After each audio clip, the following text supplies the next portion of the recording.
হাতের কাছে নদীর টাটকা কাজলি মাছ পেলে এইভাবে রান্না করে দেখতে পারেন। আর মাছ কাটাটা দিয়ে দিয়েছি এই ভিডিওর নিচে প্লে বাটন লিঙ্কের ডিটেলসে, সেখানে রেসিপিটাও ডিটেলসে দেখতে পারবেন।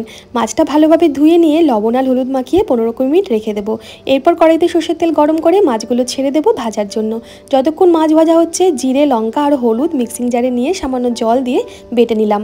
মাছটা হালকা করে ভেজে তুলে রেখে কড়াইতে যে তেলটা থাকবে তাতে লম্বা করে সরু করে কাটা বেগুনগুলোও দিয়ে একটু লবণ দিয়ে ভালোভাবে ভেজে তুলে রাখলাম।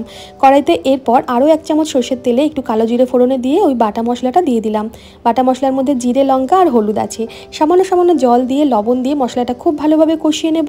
মশলা থেকে তেল ছাড়লে পরিমাণ মতন গরম জল দিয়ে ঝোলটা খুব ভালোভাবে ফুটিয়ে তারপর দিয়ে দিলাম ভাজা বেগুন আর মাছটা। মাছ আর বেগুনও ঝোলের সাথে খুব ভালোভাবে ফুটিয়ে যখন ঝোল কমে আসবে নামানোর কিছুক্ষণ আগে ধনেপাতা কুচি দিয়ে গামাখা গামাখা করে নামিয়ে নেব।